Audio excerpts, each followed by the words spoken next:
एक बार की बात है, गौतम बुद्ध अपने शिष्यों के साथ एक गांव से दूर किसी बड़े नगर की तरफ जा रहे थे। गर्मी के दिन थे और रास्ता भी बहुत लंबा था। गौतम बुद्ध अपने शिष्यों सहित बहुत देर से चल रहे थे, जिस वजह से उन्हें बहुत प्यास लगती है। वहां से कुछ ही दूरी पर बरगद के पेड़ की घनी छांव थी। सभी लोग उस पेड़ के पास पहुंच जाते हैं। महात्मा बुद्ध अपने शिष्यों के साथ पेड़ की छांव में आराम करने लगते हैं। बहुत देर चलने की वजह से सभी का गला प्यास से सूख रहा था। यह बात बुद्ध जानते थे। बुद्ध ने अपने एक शिष्य को कहा, आप इस बरगद की छांव से 20 कदम दूर जाकर बरगद की 2 बार परिक्रमा करके वापस आओ।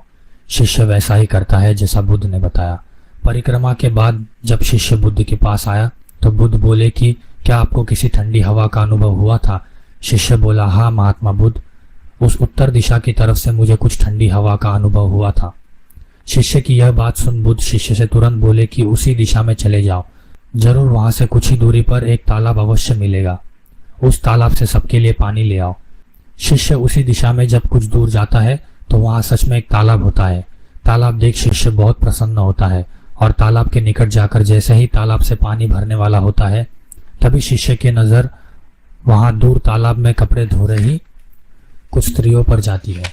यह देख शिष्य मन ही मन सोचता है कि पानी तो गंदा हो गया है, लेकिन जब शिष्य ध्यान से तालाब के पानी को देखता है कि अभी भी तालाब का कुछ पानी साफ है, इतने में 2 बैलगाड़ी के पहिए तालाब की मिट्टी के ऊपर इतनी जोर से निकलते हैं कि नीचे बैठी हुई सारी गंदगी तालाब के ऊपर आ जाती है, जिस वजह से तालाब का बचा हुआ पानी भी गंदा हो जाता है। यह देख शिष्य बिना पानी लिए क्रोध में महात्मा बुद्ध के पास वापस चला जाता है।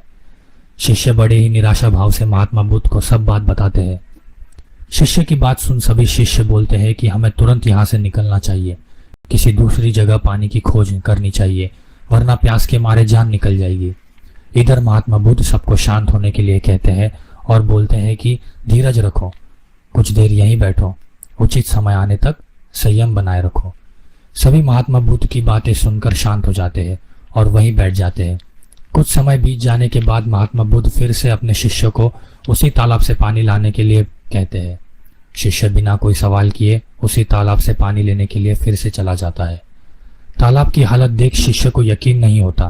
तालाब का पानी पूरी तरह साफ होता है। यह देख शिष्य ही बहुत खुश होता है और पानी भरकर महात्मा बुद्ध के पास आता है। सभी पानी पीकर अपनी प्यास बुझाते हैं, लेकिन अभी भी सबके मन में ये सवाल था कि आखिर ये चमत्कार हुआ कैसे? तालाब का सब पानी तो गंदा था। उन्हें लगा कि जरूर ये बुद्ध की शक्ति है। इनमें से एक शिष्य ने यह सवाल महात्मा बुद्ध से पूछ ही लिया कि यह चमत्कार आपने कैसे किया? शिष्य को जवाब देते हुए महात्मा बुद्ध बोले कि यह कोई चमत्कार नहीं, यह आपके सब्र का फल है। यह फल है आपके सब्र बनाए रखते हुए उचित समय के इंतजार का। जितनी देर हम सब लोगों ने सब्र किया, उतनी देर तक तालाब के पानी के ऊपर तैर रहे सभी गंदे तत्व और मिट्टी तालाब के पानी के नीचे बैठ रहे थे। फिर कुछ देर बाद शिष्य जब वहां तालाब के पास पहुंचा, तब सभी दूषित कण नीचे बैठ चुके थे, जिस वजह से तालाब का पानी पहले की तरह साफ हो चुका था तथा तालाब साफ दिखाई दे रहा था। यदि उस समय आप लोगों ने सब्र न किया होता, धैर्य न रखा होता, तो आप सब इतनी गर्मी में पानी की खोज में प्यासे रहकर शायद अब तक मृत्यु को प्राप्त हो गए होते।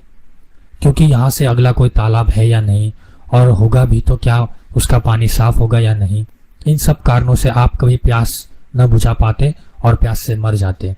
फिर इतना बोलने के बाद महात्मा बुद्ध शिष्य को एक सीख देते हुए कहते हैं कि जैसी स्थिति हम लोगों के समक्ष आई है, वैसी ही स्थिति और मुश्किल दौर जिंदगी के हर मोड़ पर आएंगे। तब उस समय भी आपको ऐसे ही संयम बनाए रखना होगा और अपने विवेक से काम लेते हुए ही आपको एक उचित फैसले के साथ सही नतीजे पर पहुंचना होगा। हर मुश्किल दौर में सब्र रखते हुए ऐसे ही शांत मन से ही कोई फैसला लेना चाहिए जो आपके और दूसरों के लिए अच्छा हो, क्योंकि ऐसी स्थितियों में लोग अक्सर गुस्से में आकर अपना सब्र खो देते हैं और गुस्से तथा जल्दबाजी में गलत काम और फैसला कर बैठते हैं, जिसका बुरा परिणाम उनको भविष्य में देखने को मिलता है, जिसमें खुद का नुकसान अधिक होता है। दोस्तों, हमारे द्वारा लिया गया आज का फैसला हमारे आने वाली कल की खुशी और दुख को निश्चित करता है।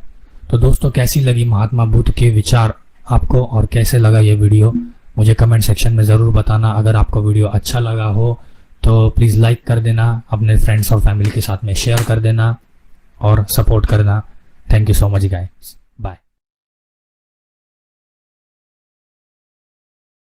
4 signs you need to change your shampoo.